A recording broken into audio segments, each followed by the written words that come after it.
Hey guys, and welcome back to another episode of the Frida Says What podcast. Um, before we begin, I just want to I want you guys to bear with me, or just you know, just stick with me while we're doing this episode. I processed a lot, I took in a lot, I did a lot of reading, a lot of listening to prepare for this episode. And so I might take you back and forth because I really struggled with how to order everything I wanted to say. But just I want you to trust me on this one. I feel like I could have tried my best to put as much as I could, but I didn't want to. I felt like if I was to continue researching this episode, I would do it forever. And so I was just like, I need to just give what I have now, and we could always, broach the topic again later. And so, like I said, please bear with me. Just come with me on this episode, and yeah, just trust me. I am, as per usual, your host Frida, and today we'll talk about one of our closest and most familiar companions, shame. On this podcast, we've talked about being honest with yourself, facing hard truths about yourself. We've talked about being afraid to be seen, to be known. In a way, I wonder if maybe we should have started with shame because, the things we need to be honest with about ourselves, things we need to be honest about, the hard truths we need to face, the reason why we hide, why we shy away from being ourselves in public around other people, it ties to shame.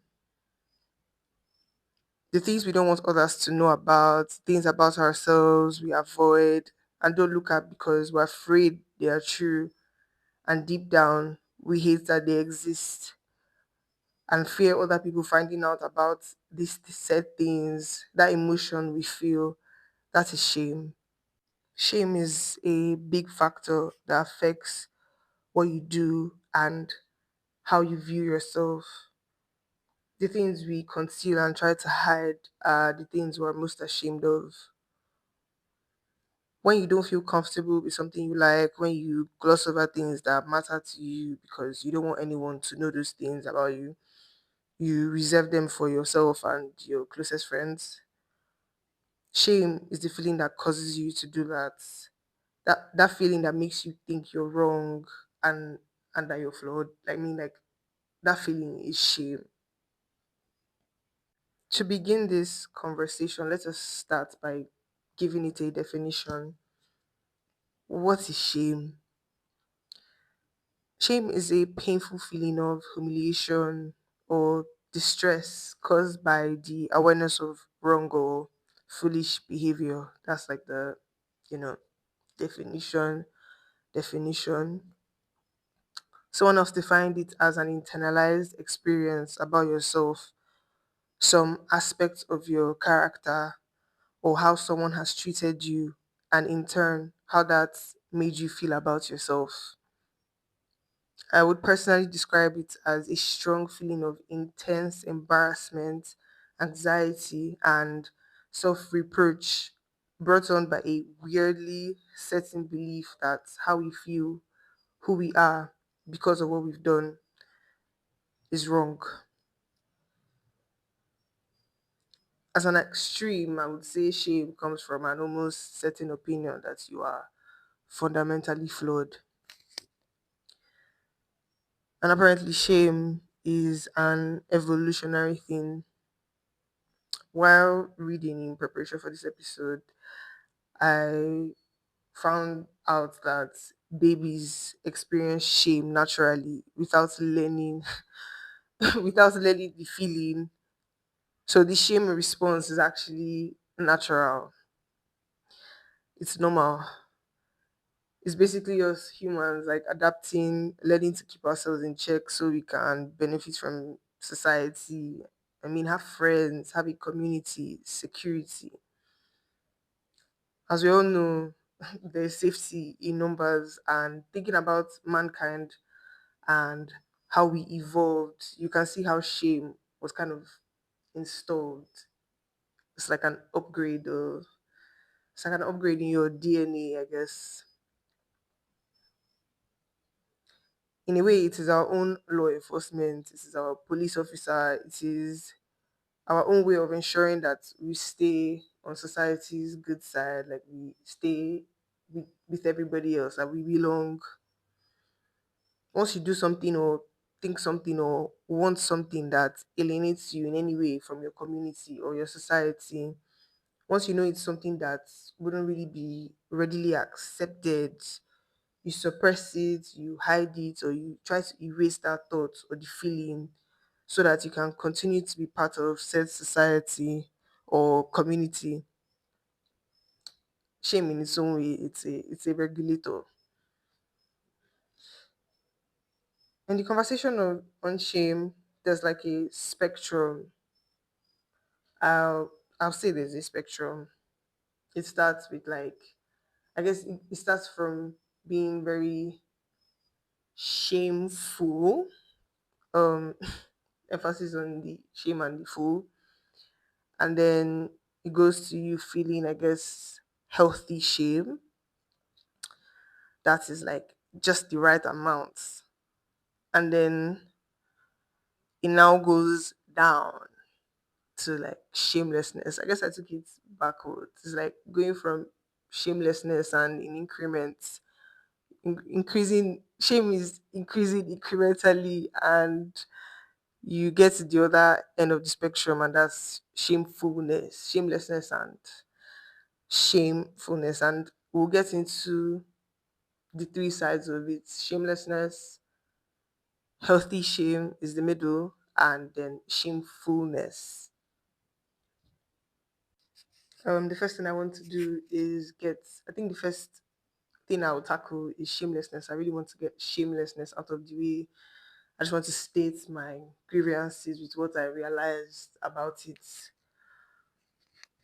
Shame is unfortunately to an extent necessary. Oh my god. In the course of my research, I had to grudgingly admit that I'd rather we all as a people, like I'd rather we all are entirely shameless. Like as a concept in my head, I attach freedom to shamelessness, but it is necessary like to have some shame because it serves as an accountability check with our values and standards. It basically informs your moral compass. We have to acknowledge that some form of, or at least I had to acknowledge that some form of shame is necessary, which is like the shame that I have called healthy shame. In some people's pursuits to eradicate their shame, they tend to, they toe towards the extreme, which the extreme of shamelessness. I'll still argue that to a degree we should all be a little shameless. But yes, like to that extreme, like to the extreme of shamelessness.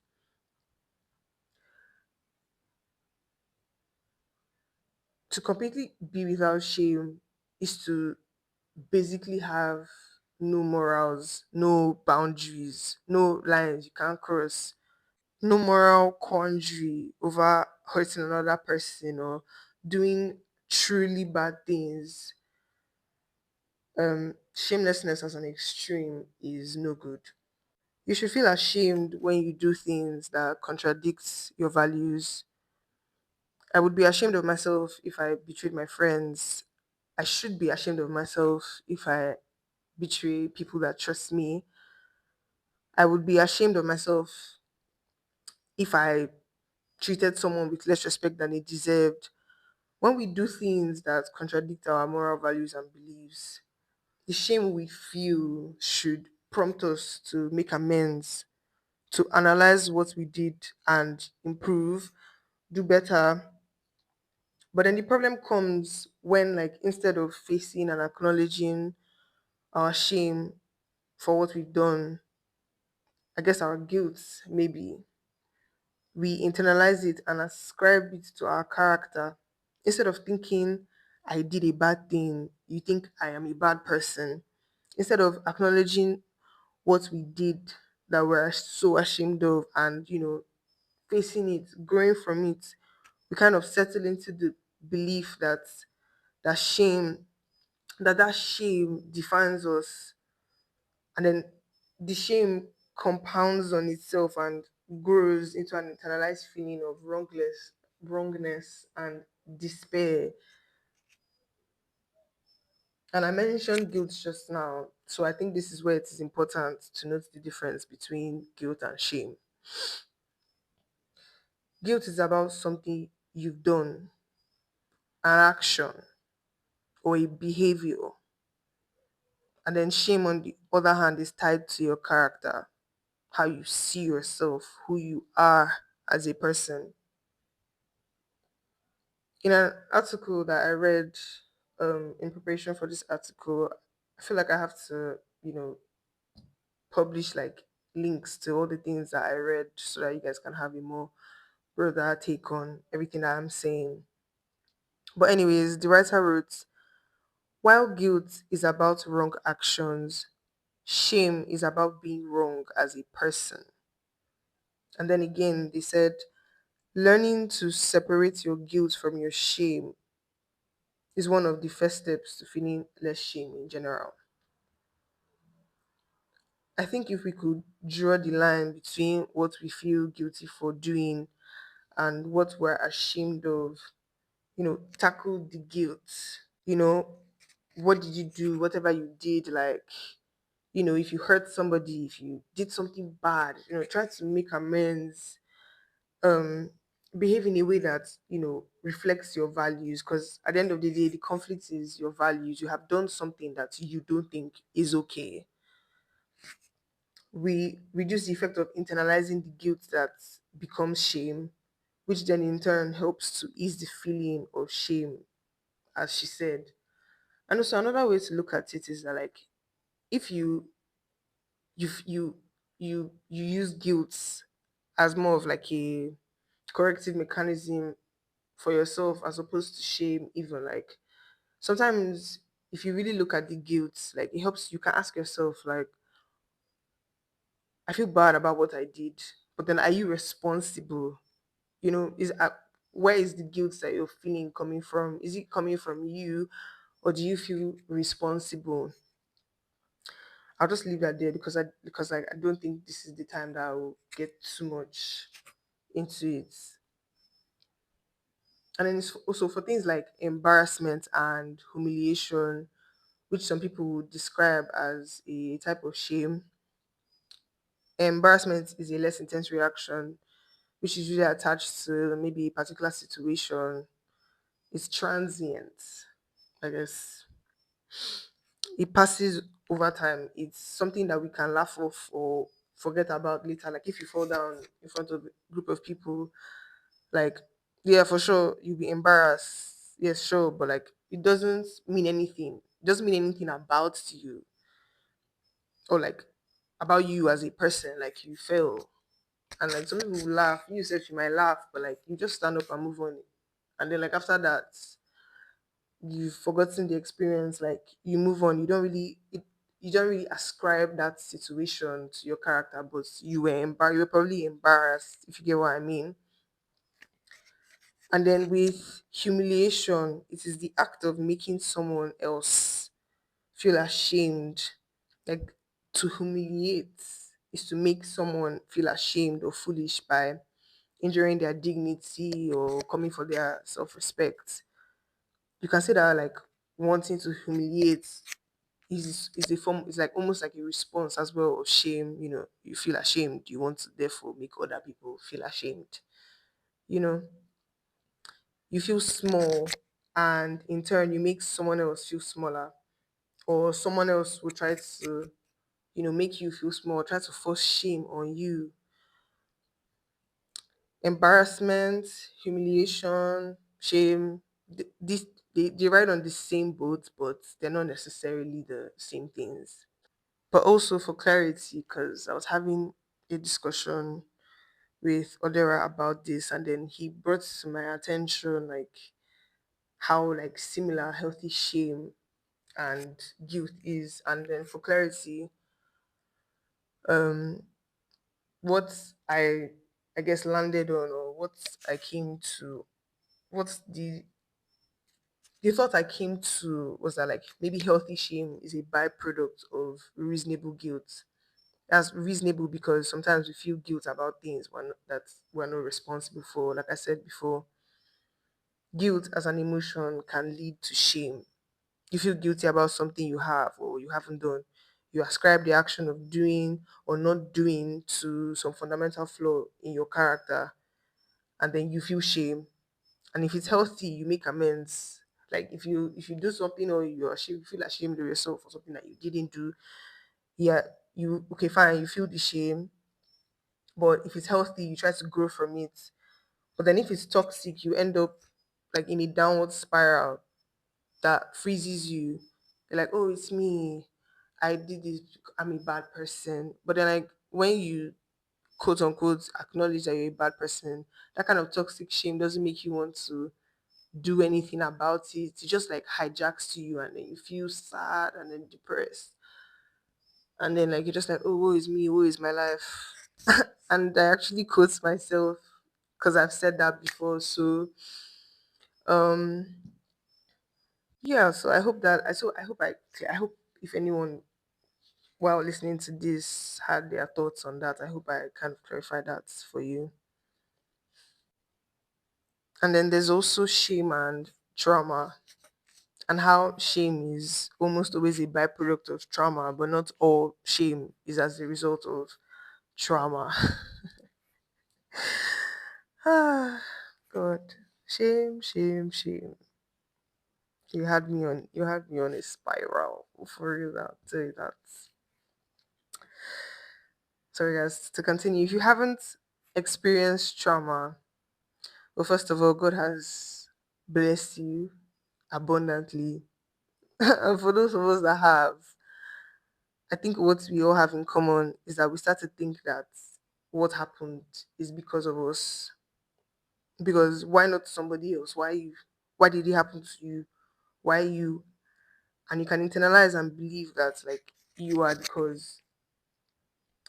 Even the fear of speaking up or talking about what happens to you is a result of shame because you don't want people to think about you in that light. You're just like, you're not that kind of person. I'm not the kind of person that shit happens to. There's some kind of yeah, like there's just so much shame around like something bad happening to you or something, if it mustn't even be emotional, it can be physical. Maybe you have to amputate your arm and now you're handicapped, and yeah, you start to feel ashamed.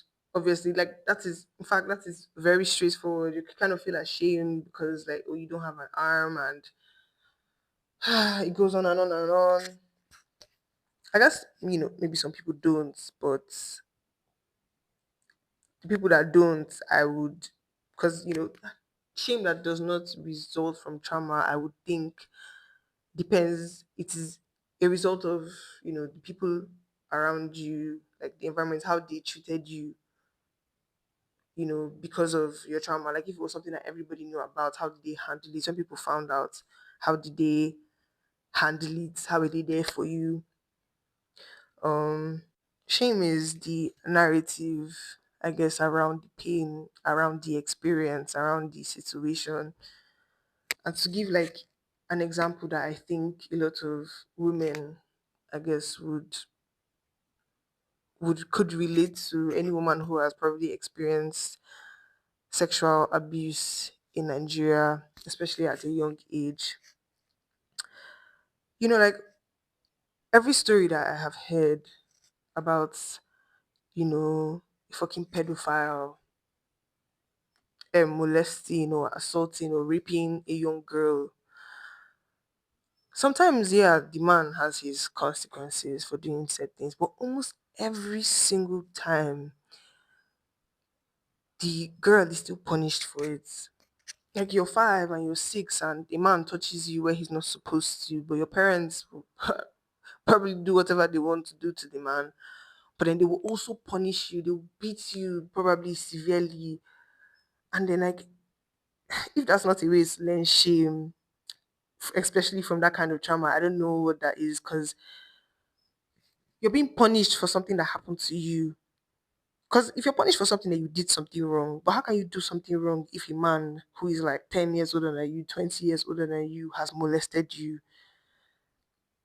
This is what I mean when I say maybe the people who won't have shame from their trauma. Because I imagine that in an environment where um something like this happened to a girl and then they severely punished the man and they like, took care of her, taught her that um it was not her fault and that this is not something that's supposed to happen to her and kind of like gently took her through the experience. She might still have some sort of shame, yes. But I don't know if it is the shame that will stop her from speaking up. And I don't know if it is the shame that she starts to internalize that eats her up. Because shame is, I have learned, is a social construct. Shame is a social thing. It was born from, the society. And so it is usually other people or societal norms or your law, or the way of life around your community and what people ascribe as like um the norm. That is what you kind of like internalize as wrong or right. So the way people react to you, the way they react to a certain situation kind of informs you. And so like I said, if you take a girl who was like taken care of, I guess, in the appropriate way after dealing with something like that. And then you take another girl who was beaten as a result of it. Like that girl is going to think that she was the problem. That girl is going to have her shame. So yeah, anyways, before I get all riled up about that, I hope we're now all clear on what shame is. I mean, there are a lot of definitions and comparisons I have brought here because from my research, I realized that some people actually don't know what shame is, or and they can't really, even if they do, they can't really like see it in themselves. Where we all have some form of shame. So I even asked someone today, even like I asked her what shame is, and I could tell that like she couldn't put a word to it. She couldn't really put a definition to it. I had to explain shame responses to her for her to understand that like those responses are because of a feeling, you know. And speaking of responses, these are, the ways that we respond to shame. There are four of them psychologically speaking. The first is withdrawal. I mean, I think that speaks for itself. We keep our shame hidden, we pretend like it's not there, we make ourselves small, shy away from attention for fear of having that shame come out. We've talked about the fear of being seen in episode 2, so you understand what I mean when I say you hide and you know, kind of like keep yourself apart. And I almost wish that this episode came first because I can see how so much of that fear is like deep rooted in shame. The second is attack on self, attack self. We we judge and we criticize ourselves harshly, like we beat ourselves up over small things, little things. We hold ourselves to we try to become perfectionists. We don't give an inch, we're not kind to ourselves where we make mistakes. I wonder if like because I also realize that another response to shame could be like overcompensating, like people pleasing. I actually found out, which is not surprising to me at all, that people pleasing also like shame is also like an or like shame is the birther of great many people pleaser. Um, you find yourself trying to make up for something, trying to do more, trying to rationalize that behavior for doing that and making those choices. You feel like you have something to prove, something to make up for. You try so hard to be perfect and to be acceptable by everybody. I don't know if this comes under attack on self, but this is my addition to um a response, a shame response. I'm just going to call it overcompensating. And it's funny because I don't know if you guys have watched this show, overcompensating, and it's funny because he's gay and he's like hiding, literally, like he's in the closet and he doesn't want anybody to know that he's gay, so he's literally trying so hard to be masculine. That's basically the entire show. I haven't finished it though, don't know how the show ended, but from my understanding, like, you know overcompensating. Next is avoidance. I was listening to Mark Manson's take on this, and he said maybe not so much avoidance, but like looking for distraction.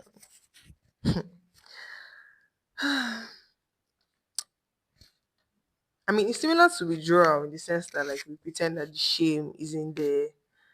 You find ways to ignore it. You distract yourself. Or the reason why I'm like kind of laughing is because like I am the president of the avoidance club. Like I don't think I know anybody who avoids as much as I do. It's not like a great thing about myself, something I'm working on, but like this is definitely like I relate so much um to this response. You just look for other things. You throw yourself into something else. You do drugs, you have sex, I would even say you throw yourself in the making of money, just anything to distract yourself, anything to pull your mind away from the things that you're running away from, the things that you also don't want to accept about yourself, and the things that you don't think other people will accept about you. You cover it up, you ignore it. And then the last one, which is the one I hate the most, I guess. Like I hate to see this response in people. No, I'm not judging, but like yeah, it's just uncomfortable to watch. We attack other people. We blame someone else, something else, you lash out, you deflect, you point fingers, and you could even get really defensive, anything to divert from the shame that you're hiding. To give like a like a very extreme um scene of this response. I don't know if I'm also going to bring up 30 reasons why. And if you remember Monty, the gay guy in the closet, and how like he raped Tony. I can't really remember his name, but if you watch 30 Reasons Why, you know the scene I'm painting, and like they showed us so much of how much shame that Monty was carrying for him to like ascribe, the raping of a man, for him to see that as a way to like punish and belittle him, because he shamed Tyler. And okay, Tyler, he shamed Tyler in that way, and that was just because of like the shame that he was carrying. He was a very aggressive person. He always lashed out, and then I think at any point in time when he I think the time someone like called him out as being gay, I think he beat that person up. So that's like an extreme response, response under attacking others. But yeah, to each their own. Responses they change over time, I guess, depending on your relationship with your feelings, like how you express yourself for your relationship, or the stage you are in with like your relationship with the shame. I'll call it a relationship. You could change how you express. I think I personally go between avoidance and withdrawal from time to time for the most part of my life. For most of so Yeah, for most of my life, I have adopted an avoidance mechanism. I just leave the feeling to itself. I don't touch it. I don't look at it. I always say that, I have to take a step back until I'm ready to house the feeling in me. I learned how to hide in plain sight, how to shrink the parts of myself I didn't want anyone to see. I learned how to blend in, I guess. I don't know if you can describe that as withdrawal because I would say I locked myself, my I would say my real self. I just like padlocked it and only showed parts of myself that I was okay with other people seeing.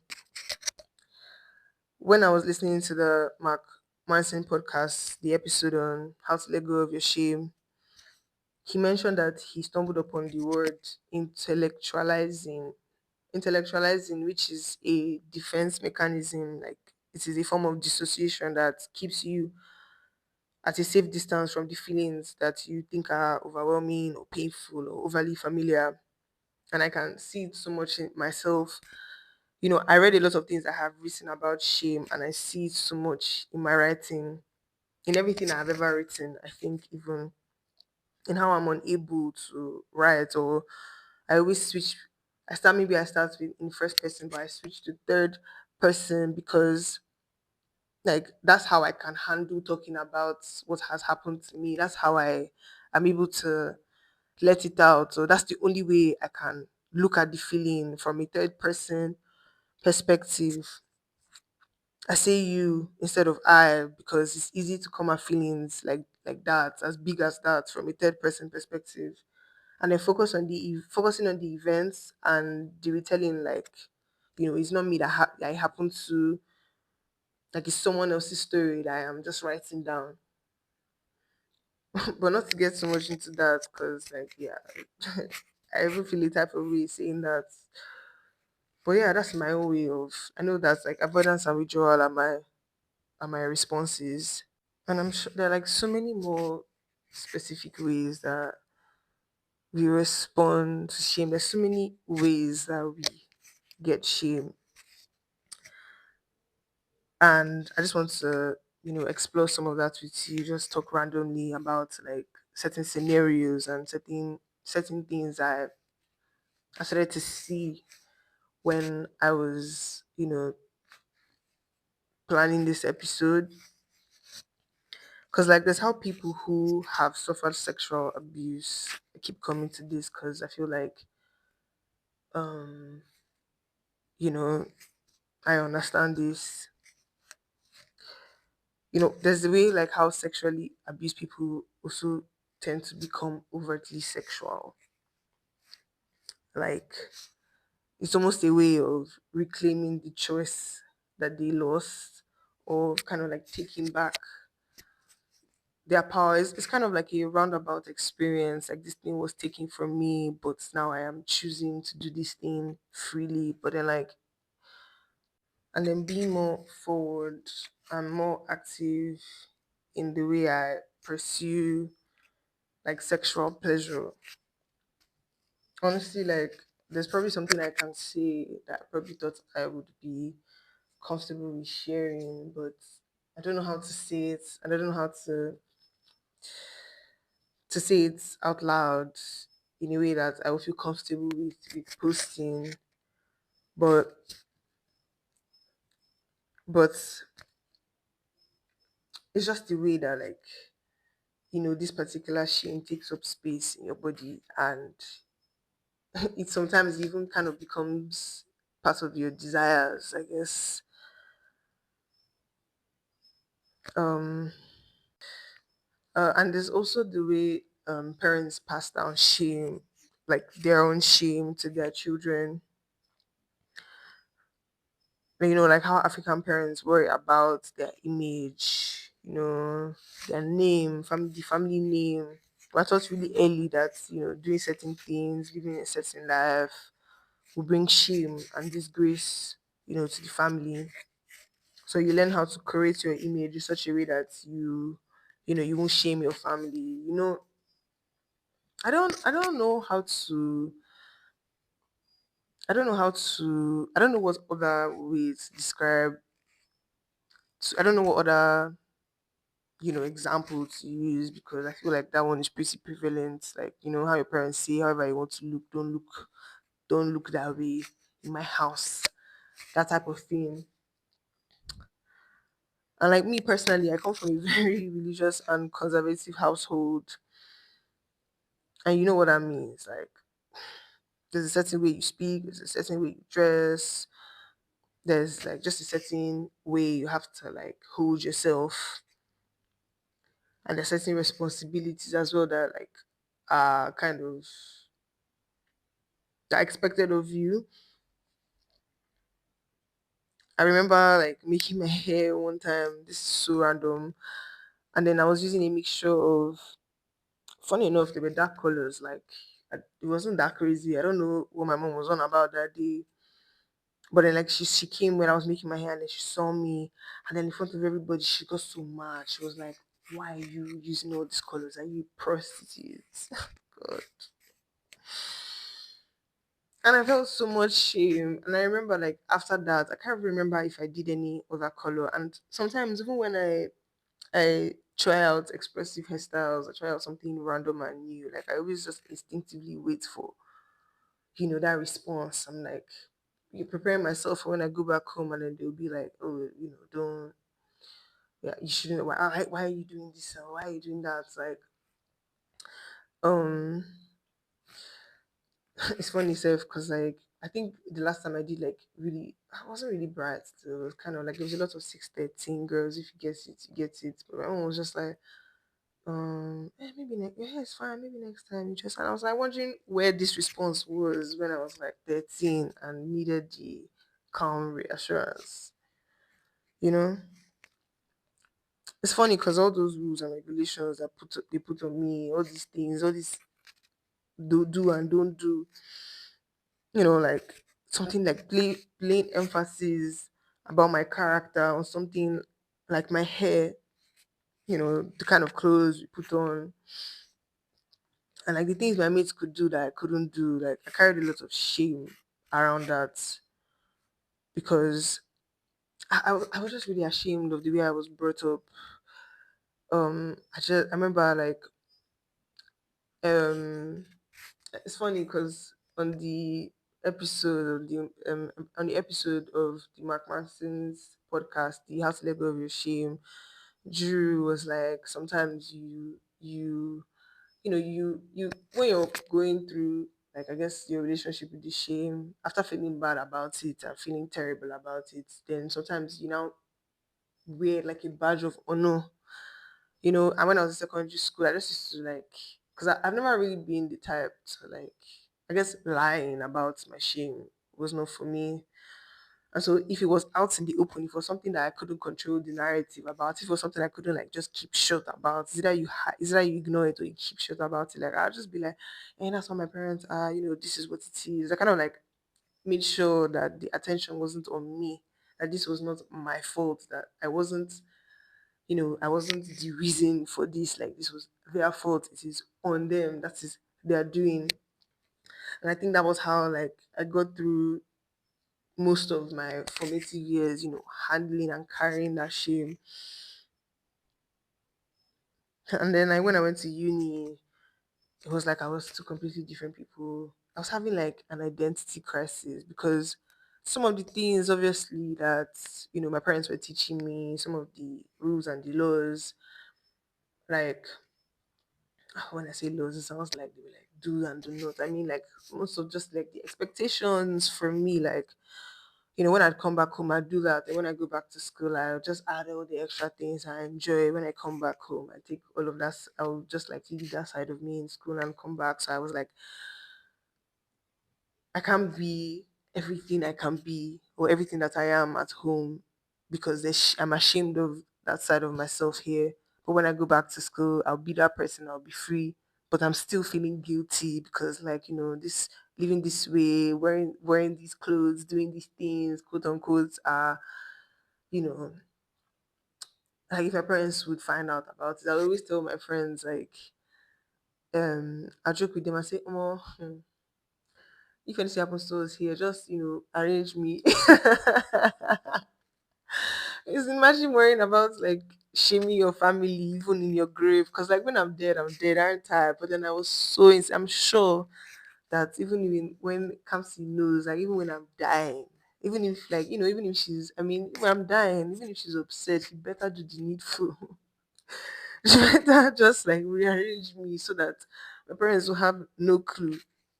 Like I just didn't feel like it was. I just harbored some shame, even regardless, because it's not every time that shame stops you from doing the thing that you want to do, but like that shame still like makes you feel bad about the thing that you want to do. It makes you feel like you're a certain type of person. And I was just like,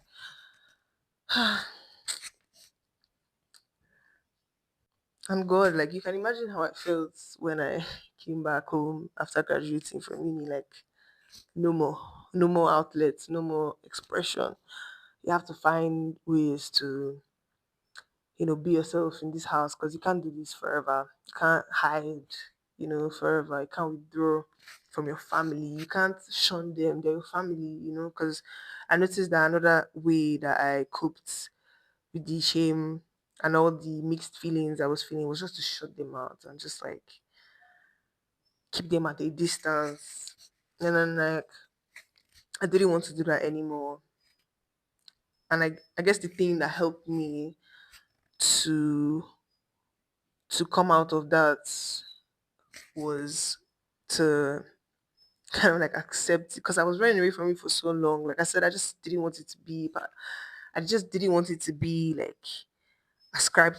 Like I just didn't want that on me. There was so much that I felt shameful for about my upbringing, and I just like ran away from like the way we practice our religion. The way we had to be, even like the way they were when we were in public. Like there's just so many things. I just felt like I felt like I was even constantly apologizing for, and then like I just had to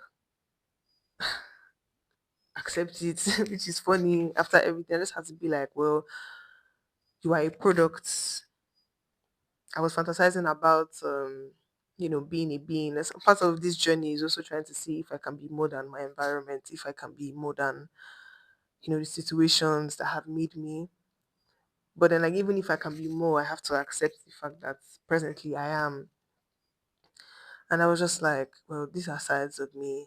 Like, this is me, you know, like, it is part of my history. Like, this makes me kind of like the person that I am. And I just, I guess, recognize, like I said, that my upbringing is part of me. And that it is not something that I should be ashamed of. I should just take it as like, this is what makes me me. And then like all the things I had like contradictory thoughts about, all the wars that were raging inside me kind of calmed down because I was able to see the good sides. I was able to understand some things. A lot of things I was angry about, I started to see why they did it, and that helped bring me some kind of peace. And that made it easier for me to breathe, and also made it easier for me to now see where I could express myself and like kind of like meet our beliefs and meet our like I don't know, just to come to the middle. I wanted to be more than where I was coming from. I didn't want to necessarily stick to the way that I was brought up, but then at the same time, like there were parts of what I brought up that I genuinely there are parts of the way I was brought up that live with me and they don't live with me in a bad way. They can like coexist with the way I am, and it helped me to reduce like the shame that I carried. Now it's not so hard to say, how what I, it's not hard. It's not so hard to tell people how I grew up, and it's not so hard to talk about what I do at home or the kind of life that I live. It's not something that it's not something I carry as much shame for. I'm sure there's still shame there. Shame never really like goes away, but like that particular shame around family, I found a way of I found a way of you know overcoming it or steadily in the process of over. I found a system to regulate it. And I also had to kind of recognize that, like I said, I think maybe my attitude also changed when I started to really like myself and when I started to really get into my personality, because I had to be like, all these things made me the person that I am. If I hadn't gone through that, if I hadn't like worked through that feeling, because I felt shame for most of my life. I experienced the feeling at a very young age. It was I don't know why I was so baffled to learn that shame exists. Like babies feel shame, because I felt it so long and I had a name for it so early. So I was just like, this thing makes me me, and I like myself now. So can I really like discount all these things? Can I maybe have a different outlook as well to my upbringing? There's a thing that Mark Manson says he likes to say is that the worst thing about you is also the best thing about you. And for me, like that rings very true. And like you also said that sometimes the things that you're most ashamed of become your superpower. And it is true. I think I don't want to call it confidence per se, but I guess like the ease with which I carry myself around now is like the way it is easier for me to not really care about what how other people see me or how other people think about me. I mean, I do still think about that, but the way I, disregard the feeling stems from the fact that like I had to do that at a young age, because like if I wanted to get, because my dad was very much like a, he puts you on the spotlight. You need to learn how to speak. You need to learn how to. I overcame like those kind of obstacles really early. Like I was like I had to move regardless of what I felt like other people were thinking of me. I couldn't just like um avoiding. I didn't. I hide, but like I guess it's in a different way than like other people would define it. Because I know that I'm hiding, but like I don't think other people do. So it's just like I learned to. I guess it was a little bit aggressive at first, but like now it's like much healthier. It's like I'm more careless. That's just because I've spent my whole life forcing myself not to care. I don't know if that particularly made sense, but that's my way of, coming out of that. And God knows that I have reviewed a lot. It makes me a little bit sick to my stomach. But like I even wanted to do this episode with somebody actually, just like a disclaimer.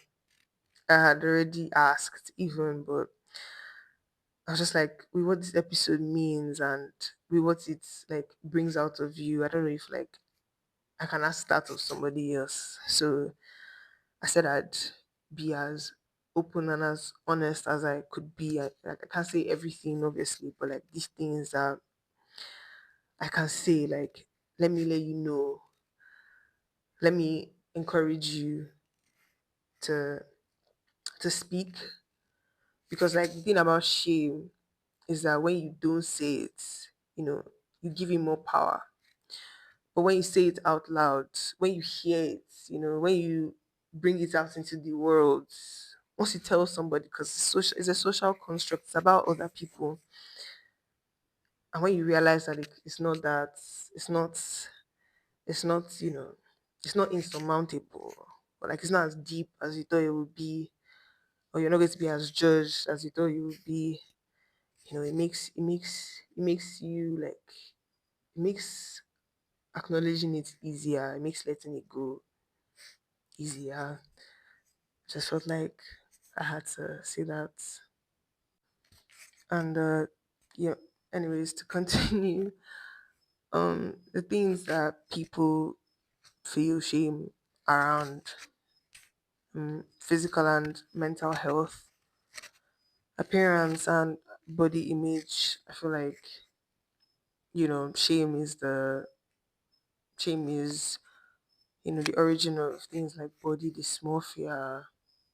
And I think that how your parents, you know, teach you how to feel about your body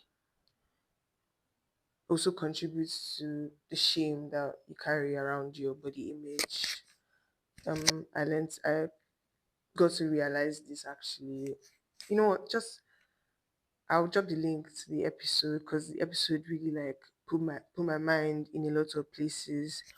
I just imagine that, as a child, especially as a girl, they tell you to cover up, will tell you how you dress. If you look a certain way, if you wear this, if you look like this, like people are going to see you a certain way, and like those people they believe should be ashamed of themselves. They tell us how we should use our bodies, how we should move them. And we're taught, if you translate this to desire, that like it is not for us. And then we feel them or we give into them, we feel ashamed, and we tie that shame to fantasies. I feel like I've said something like this before, that we play out behind closed doors, and then when we come out to face the world again, we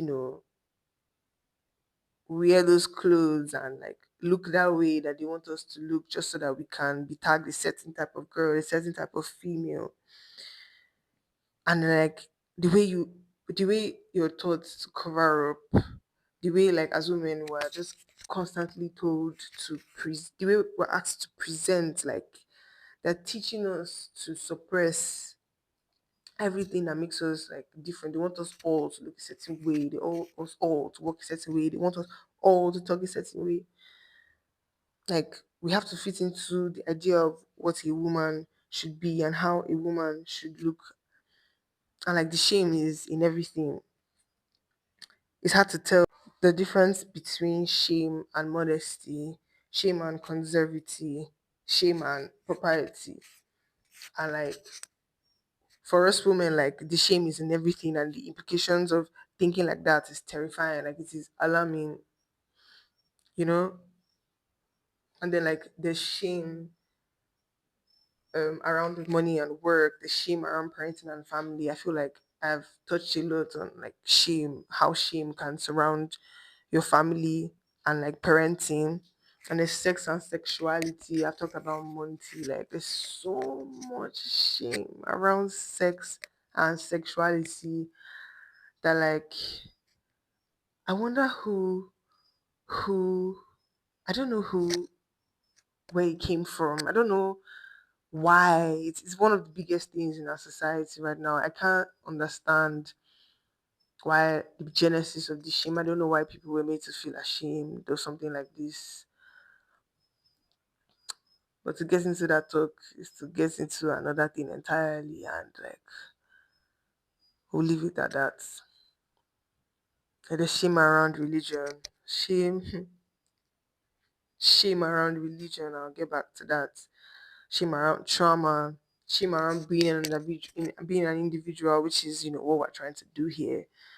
There's shame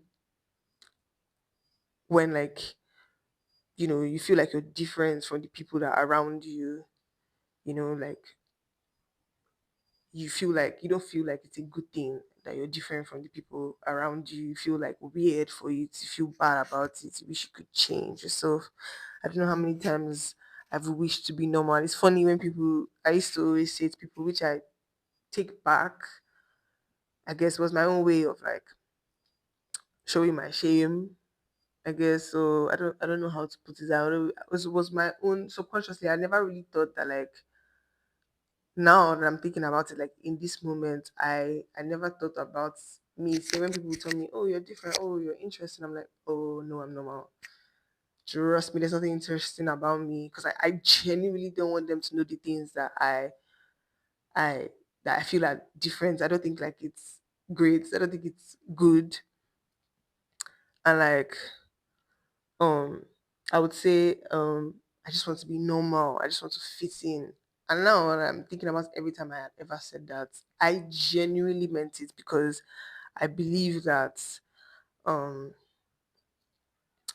I would be better off if I was just normal. I would be better off if I thought exactly the way everybody thought, if I moved exactly the way everybody moved. Like my life would be so much easier. And my life would be so much better. I should have said that on the episode of the fear of being seen as part of the reasons why like I personally tend to like hide and shrink myself. But yeah, shame around being an individual. So to come back to shame around religion, religion is interwoven in our every being, especially being in Nigeria. And you can't even speak without saying, "Oh God," like, and obviously there are like so many expectations from your. I want to say it's just like things you have to abide by, things that you can't do. There's so many things that you could do wrong when it comes to religion. There's so many things to feel shameful for, you know. Some of the things that I listed before are also like religious things like sex as well, sex and sexuality, and like in even parenting and family, there's like this religion preaches, especially Christianity, like obey your parents, respect your parents, like, and like kind of like telling you to respect your parents' wishes and your parents' dreams for yourself, that can now cause you to feel some kind of shame for the things that you want for yourself, and then you just hide them and just like ignore them and just like move on. And then the shame around emotions, and well, I think this is prevalent in men. Men are shamed for I hate to be a man advocate, but like men are shamed for having sensitive emotion, which I don't understand, because I don't know why they want to ascribe crying to be a woman thing when men and women are capable of crying, when men and women are capable of being hurt. Like, I don't know why they don't allow the man to show vulnerability. And like, if a man is vulnerable, if a man is hurt, like, I think a lot of them like react instead of like their thoughts that it's better to be violent than to be hurt, because hurt, you are weak. And I don't know who started that narrative. I don't know who pushed that shame onto men, because I believe that is many a reason of like domestic violence. Men that feel like they need to shame is behind like the reason why like men are violent or feel the need to like oppress someone that is like they're not stronger than, because of maybe biting, right? It comes from a deep feeling of shame and a feeling of weakness. And life is hard. Like, a man should be allowed to have his days when he's like broken down. Like, I don't know why, like I don't know who created that narrative. And like the direct byproduct of that is just like violent men, or men who are not emotionally intelligent, men who run away from their feelings because like they're ashamed of them. And it just makes you wonder like who thought that that was the way to like how is a man less just because like he feels something. I'll keep it just because he wants to cry. How is a man less? Like, even strong people, and this God. And then even aside from that, like, there's at least I keep drawing parallels with my household, because like my household is my educator on this experience. And like, even in my house, like, you can't feel. We didn't cry. Like, I don't really cry, and I don't think that's a good thing. I don't really know how to express myself or express emotion, because like it was kind of frowned upon here. Like, anytime us as kids, anytime we would someone would be showing genuine excitement over good news, be like, everybody be like, "Why you, Ayana? Why you overreacting? Why you overreacting?" And then like you want to conceal your excitement. I learned to conceal my excitement, conceal joy, like, and I also learned early on that like I think we did that a lot, so that like they wouldn't see that we want something too much and then take it away from us. So you're rewarded. I don't know if my parents had a hand in this or we just did this to ourselves, because I don't ever remember my parents saying, "Don't rejoice, don't be happy," but like, and then there was just like this emphasis on um getting work done, hard work. And so anytime you didn't have something doing, you feel bad. You feel like, oh, you're lazy, you're a lazy person. Part of like the thing that actually changed my perspective was when I recognized that because of my upbringing, I like to be on the move. Like, because I associate, being stagnant, sitting still, not having anything to do. I feel like I am not doing enough. I feel like I am not performing as I should. just having nothing to do depresses me just because of like the way my brain was wired for that when I was growing up. And in a way, like I guess I accepted that particular shame and I just was like, okay, well, like this is not a bad thing to feel. This is not something I should feel ashamed of. Do I reclaimed that narrative specifically. I said, well, if I actually will feel great or feel better about myself, and even if it's just because of something that has been instilled in me by working hard, that's not a bad thing to have as a character flaw or whatever. I keep going, I keep moving, I keep pushing. It's part of the things that one day I just sat down. I was in church, I think, and then like I just told myself, girl, maybe you're lazy.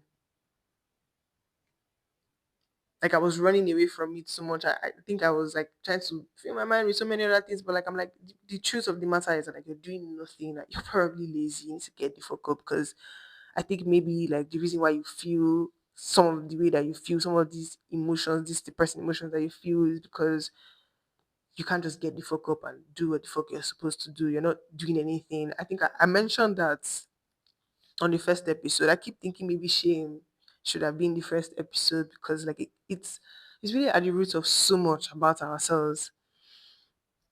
Yeah, so I was ashamed. I guess I feel like um when I was growing up, like it's something to be ashamed of if you're just like sitting on your ass doing nothing. So I understand like my relationship with that now growing up. And yeah, just to come away from that, God, I've used this episode to throw my baggage on you. But like honestly, enough of all of that side of shame, and then like I feel like this is the one that like I don't know if nobody would have I would have just thought about it as shame if hadn't. I'm going to start calling him McManson and I'll keep referring to him because like I said before, he's my Bible. The shame imposed on us by social media. You cannot eliminate the shame that is chasing us from social media. Before you post a picture, I remember like when I stopped, when I was left Instagram for a while because I just felt like, you know, I wasn't good enough. Like when you see all the people that you used to grow up with and everybody now is taking like fancy ass pictures, they all have nice shit, they all have like they seem to have so much going for them and then like you just want to post your regular picture and like there's nothing popping about it like that like button you're like oh this picture is not going to get as many likes or you don't want to like Instagram like you can post what you want because the your house is not as nice as the influencers you like so much your outfit aren't as expensive, you don't look as good, you don't have as much nice things, your phone isn't up to date. You can feel ashamed of that and then like put unnecessary pressure on yourself or make yourself feel bad for something that like you have no business feeling bad about. Forgetting that social media is not real life. It is not real life. And then we just keep looking at them and liking and liking and liking. You know, it's funny because um they noticed that like we started to feel shame around, amount of likes that someone gets. And now there's you can turn off. Nobody can see your likes anymore. Probably maybe people can see how many comments you have. Now it's comments that is the way to decipher whether or not the picture was popping. You can hide your share count. You can hide anything now because they know that like people have started to feel shame. They want to welcome more people. They want to be like, oh yeah, you can post what you want. Like don't worry, you don't have to worry about who's liking it. Like why are we worried? When that dawned on me, when I was like, why am I hiding the amount of likes on my posts? Is because like I don't know. At first I thought it was because privacy, but then I'm like, am I hiding? I just feel a type of way because um this amount of people or the amount of people that like my posts are not as much as I thought. Like who cares? It's not supposed to be important. We're all ordinary people living lives, and then some people just have more money. Or I don't know, like why does it matter that like the space is open for everybody, right? So you can express yourself the way you want to with what you have. You know, the whole point of Instagram was to show your lifestyle, just let other people have a glimpse of your life. It suddenly became like a competition, you know? And then like it's not even just about the likes, it's cancel culture. Once you say anything that people don't like, some sort of majority do not agree, the people who like, because like some people mean it and then some people are just like um I don't know, traffic mongers. They just like follow you and they just like say what you say because, or some people generally believe the opposite, but because like the crowd is saying this is how it's supposed to be and this is how it's supposed to be. Any small thing can be taken out of perspective and then you be cancelled and you feel shamed. Like people will shame you on social media without even having it. Let's even talk about like, oh god, if there's a day that I don't talk about Love Island, my name is not Frida, my name is not Kachi. Sierra, like they managed to like make that girl feel. I mean, granted, she should have been ashamed of herself, right? Like she should have been ashamed of herself for the slur that she used, for the thing that she said. But then, like at the same time, like just look at how so many people and like they crowded, like they just they just took that one part of her life and then they used it to define her and then they shamed her every single day continuously for it. I don't know how she picked herself up from the ground. I don't know how she walked outside. I am not saying that she did what she said or what she did was right, but like my God, the enormity of cancel culture. Like the because yeah, like if like I said, if he hadn't put a name to it, I wouldn't have called this shaming somebody, but you're shaming her. Like what? It's just we shame all these people on the internet that we don't know. We define them by one thing in their lives. We take them out of perspective, and like everybody's terrified of that happening to them. So is it that you keep quiet and you don't say anything, or you go through the extreme and become extremely shameless. You don't really care. I guess like maybe the extreme is like what Kanye West, and then like or you just become like some weird like whatever the crowd says I'm going to just agree with them because I don't want anybody to shame me, I don't want anybody to look at me sideways, and it's just wow. And another thing that he brought to my attention was that Mark Manson, brought to my attention is that we are actually even attracted to shameless people. Personally, I would agree. Every person I hold dearly to me, well, not every person, but like some of the people that inspire me are people who live like who they're out of this matrix. Like they have chosen that they're not going to live this life that we're living. Like those are the people I look up to, people who you know live deeply as themselves. Those are the people that inspire me, and those people that's what I ascribe shamelessness to. I have learned that like there's like a balance to it, but like we're attracted to it. He mentioned Donald Trump, and that's also true as well. I feel like the reason why I can't hate on him, Donald Trump, like why I can't be so angry with him about so many the things that like I guess I'm supposed to be angry about. It's just the way he goes about things and the kind of like difference he brought to like politics, how politics should just be. Like if you're in negotiation, like he's just he's what it is, shameless.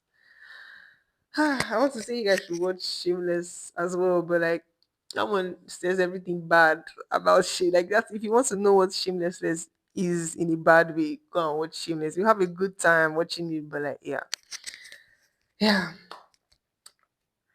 But yeah, like also be conscious of like um what you see, what you engage with on social media as well. Like um it kind of warps you, I guess is my understanding. It kind of warps your brain.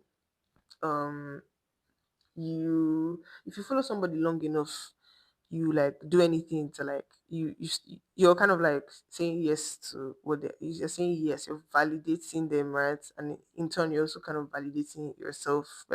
So if you're following somebody that has a problem, if you're following a problematic person, someone that like I wonder who I would you just you're what you see, and if you're engaging in certain content, or if you're watching certain things, or if you're following certain people, like you will start to use their value system as yours. And like the whole point of healthy shame, is to like have your own sort of like moral compass, right?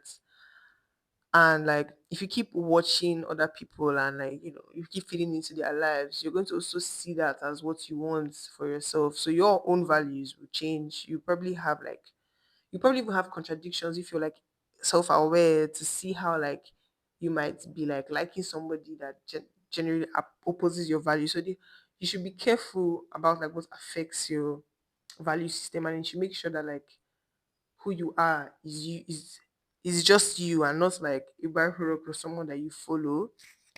I hope that made sense. um so yeah, be intentional of what you do as well on the internet, and who you shame as well. You know, like it's not. I'm not just like. I guess some of us here could be. I feel like I would not like to say I'm deeply ashamed for the way I like handled myself when I was watching Love Island, because of so many like the I was doing jumping jacks, like trying to nah nah. Let's just leave it like let's leave this one. Let's leave this one. I'm not ready for it.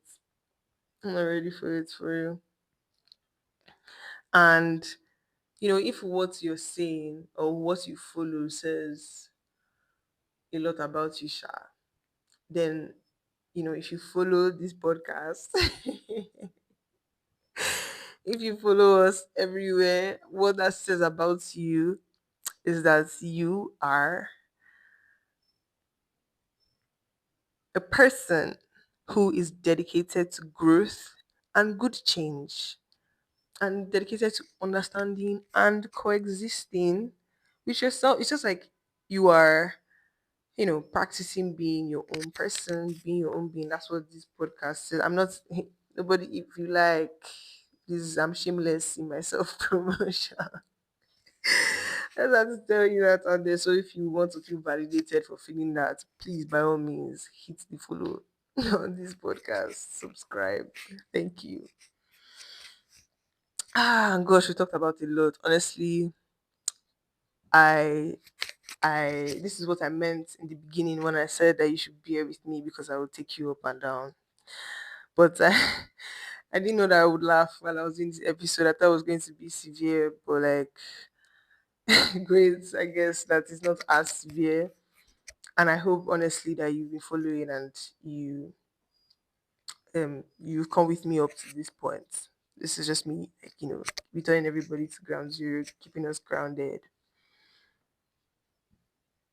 Okay, so what are the steps now, I guess, to um what do you have to do to get over your toxic shame? Where do you where do you start from? Where do you begin? A lot of this I learned from, again, the episode.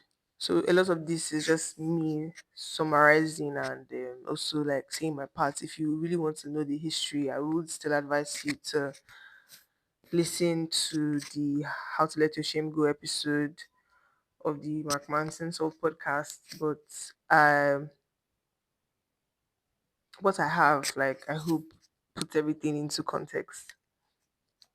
So find where your shame comes from. Understand how it came from an early age.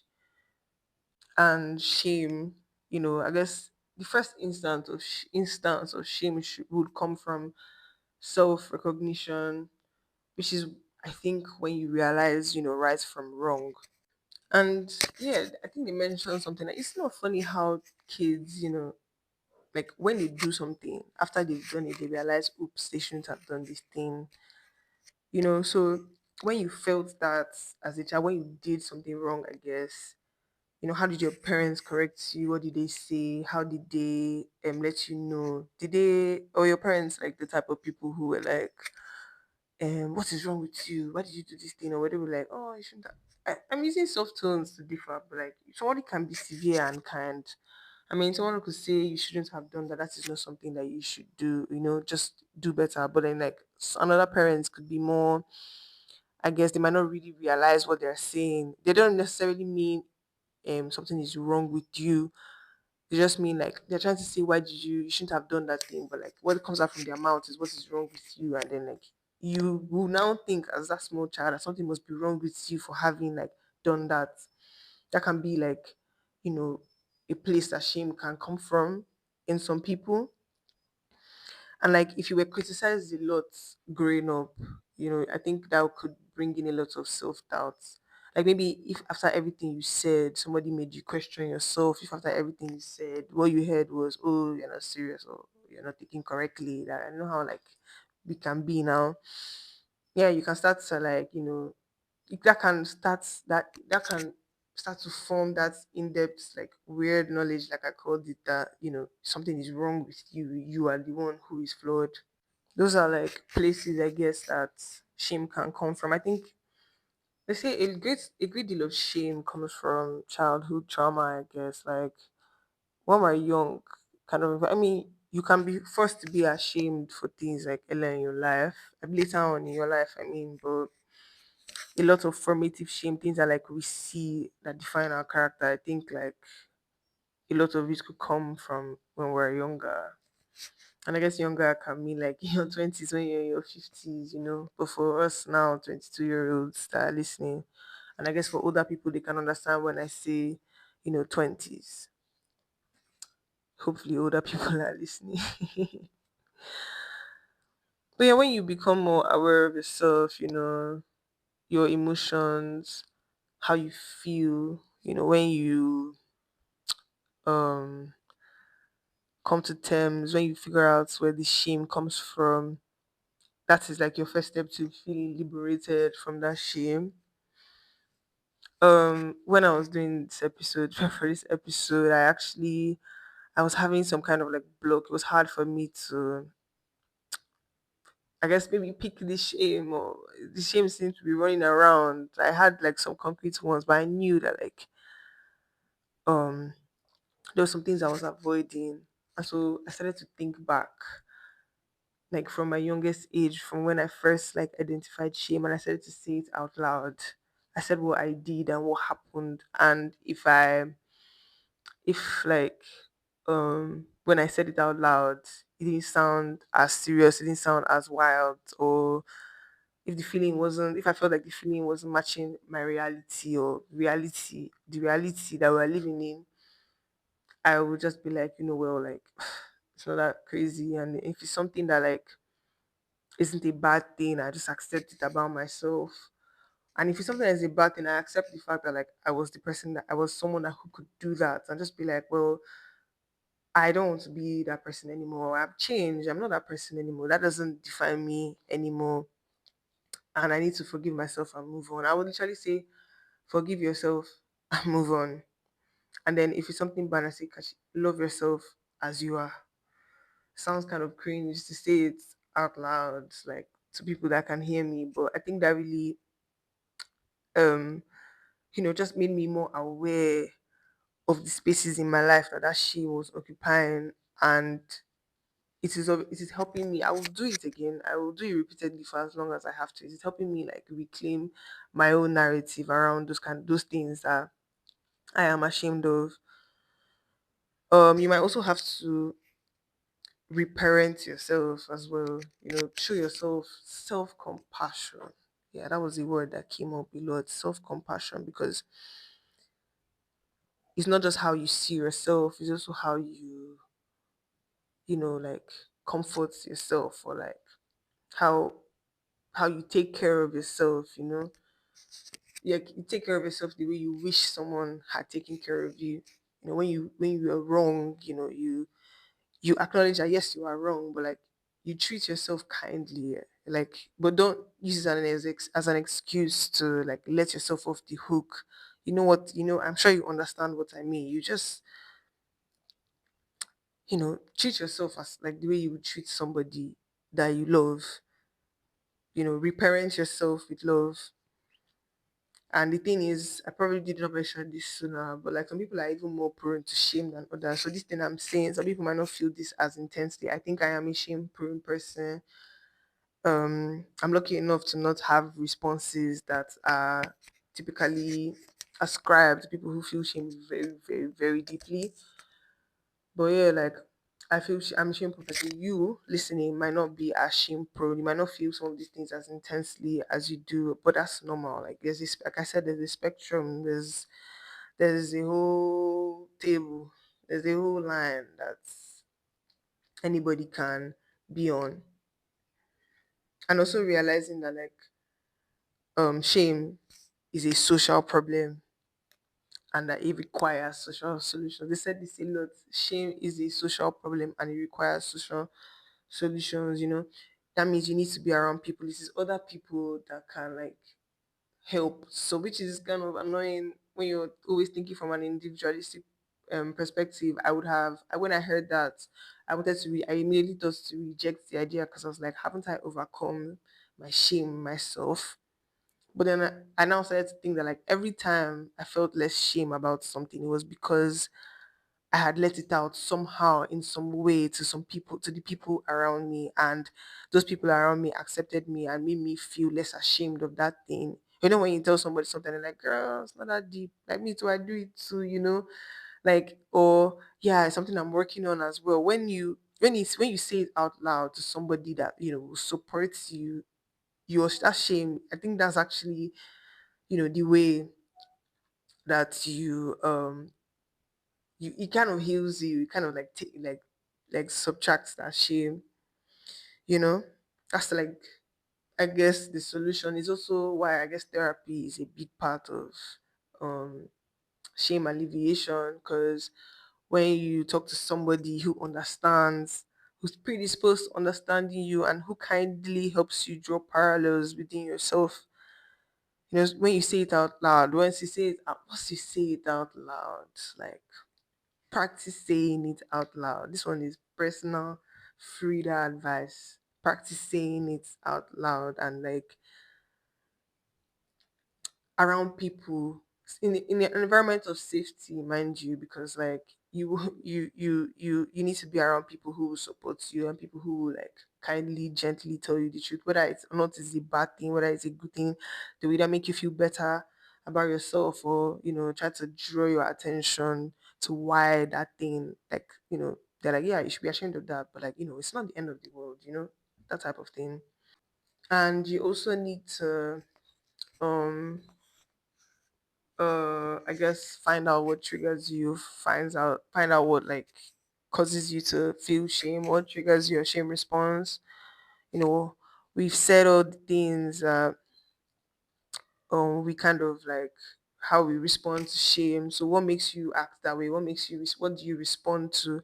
What makes you feel depressed or sad about when you think about it, or when it crosses your mind, or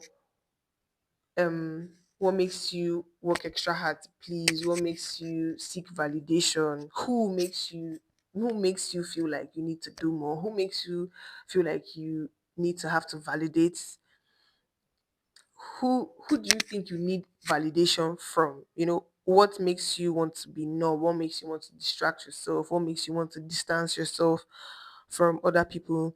And then when you think about all those things, you think like, are they going to cause real harm? Like, are you going to be in danger? Are you going to be in danger? Like, is it really that serious? Is it going to matter to you in a couple years, in a couple months? Is it going to matter to you 2 weeks from now? Does that really define? Is it really like something that you want to put a lot of like? Because it takes a lot of energy to hide and be afraid. Like, that's somewhere you want to pour your energy into? And like for some of the things that you think, for some of the things that you do or you've done that are not inherently bad, but like you think are bad, who made you think that? Who taught you that? Where did you learn that from? Find out these things, find out how like what your pattern is. They called it a pattern. I guess now your response, like maybe, oh, like for me, when I'm talking about something I'm ashamed of, I stutter a little bit. I struggle to find the words. I, lower my voice, or I even like try to joke about it, try to crack a couple jokes around it. Anytime someone is broaching an uncomfortable, extra revealing topic for me. Yeah, and then find out what can trigger your shame, like what environments and what situations you have to be in that make you feel. I feel like that goes a long way. It helps you prepare yourself as well. And then like the sources of shame in your life. Huh. This one is important actually.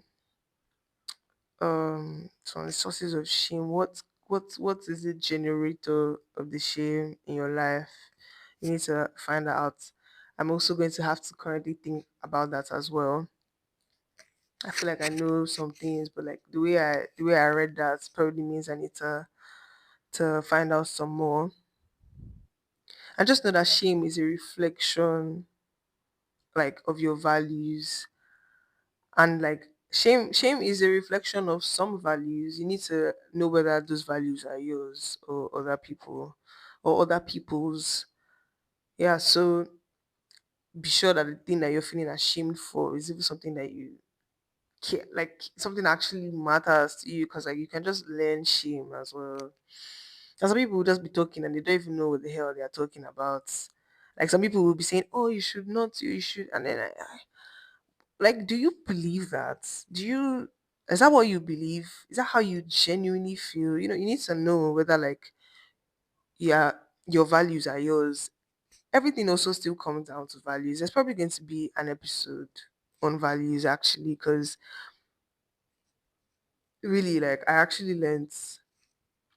I'm beginning to see how like also your values are at the roots of everything. The same way like shame, your values like the roots to your core, and then like shame is rooted in the way you see yourself as a person, and a person who is defined by a set of values, you know?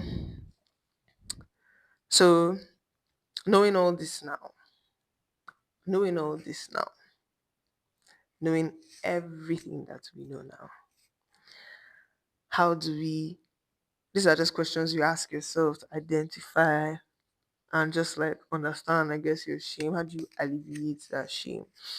How long is that going to take you? Um, Forever, maybe not forever per se, but like if shame really never goes away, if shame really never goes away, then like aren't you technically working on overcoming it forever? I don't know. That's a question I have for myself. It sure takes a while. I mean, it took me 22 years.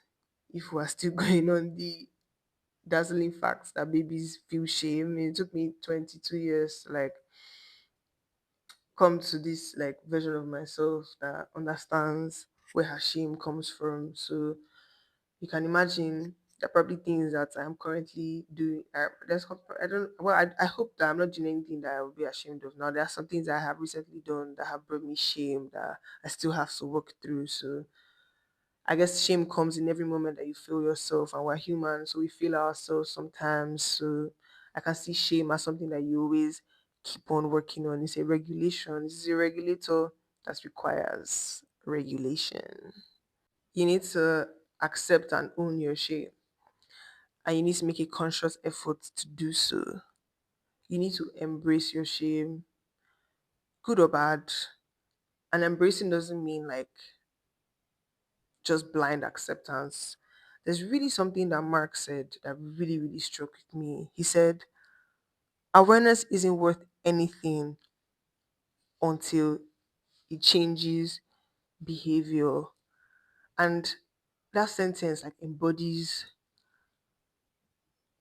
so many things I've thought about, like self-awareness. Because like some people, like I've said before, I don't know, I probably said it in a different way. Some people think self-awareness is self-awareness in itself, I guess, comes from self-acceptance, but like self-acceptance is not the only point. Like, okay, if you're aware and you accept, like the reason why you accept is so that you can grow from.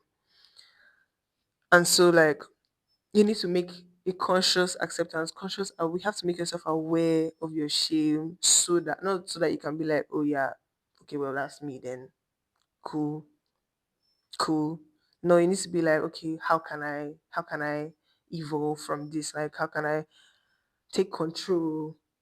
How can I take control? How can I change this narrative? You need to work towards like changing that narrative.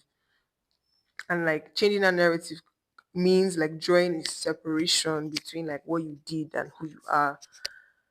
And he said finding a healthier way of saying the same thing, which is like instead of saying, you know, um um I am a liar because I lied. This is a very, very funny example, but just to use like the to change the sentence, you say I lied, not I am a liar. So you saying that you lied also kind of implies that like maybe you're thinking it's an action, you can either you can work on it, it's something that can be worked on. You say you are a liar, that's a definition, you're defining yourself. You are a liar, and that you can internalize that and be like, oh yeah, I'm a liar. I don't know if that was the best example to use, but like that example came really quickly to my head. And like even personally for me, I guess if I was to use myself as an example, like I said on the first episode that I thought that I was a sad person. And then like that changed from being I am a sad person to sometimes I do things that make me sad. And like me putting it like that, me saying it that way already kind of lets me know that there are things that the things I if I don't want to be sad anymore, like that's something that can change. Me saying I am sad, I'm a sad person is me defining myself by said adjective. I am a sad person. I get sad sometimes. It's a different way. You find like healthier ways, as he said, or more kind ways of expressing things about yourself. And like separating the action, yes, from the person. We all have to find a better relationship with our shame. It's not something that we can run away from. It's not something that really leaves, especially seeing how it is kind of our makeup. We need to find a healthy way to process and deal and let go of our shame. Like instead of avoiding it, like I've said before, we face it, we step outside of it and see things as they are because shame makes things feel more than they are or feel worse than they are. And understanding that shame is basically the narrative of the situation. So try to see the situation for what it actually is. Recently, I think on Twitter someone mentioned something like this, and then I said what I keep saying is like what you feel is not reality. Make sure that your feelings are valid, but like make sure that what you feel is backed by what is actually happening. And so if you did something bad, acknowledge it and try to change and do better. If something bad happened to you that you feel ashamed of, try to distance yourself from the narrative that what happened to you, if it's because of you or something about you, it happened to you, not because of you. It's something that happened to you, which is now a part of you, but like not something that you need to define yourself by. Try to heal from it and let it go. I mean, it's hard. It's hard to unlearn these things, but I feel like we can all try to. I've taken you guys on the merry-go-round. I've taken you guys everywhere. And on the Frida said what section today, all I have to say, I guess, is if I were to put it into steps,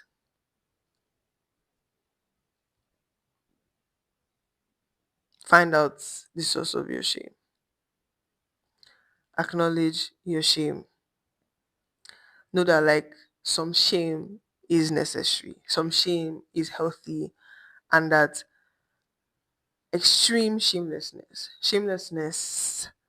in its entirety as a full concept is not necessarily the best thing, but also that shamefulness is also toxic to you and limits your growth and stops you from, growing and becoming your own individual. It takes a lot of courage. It is brave to face and conquer your shame.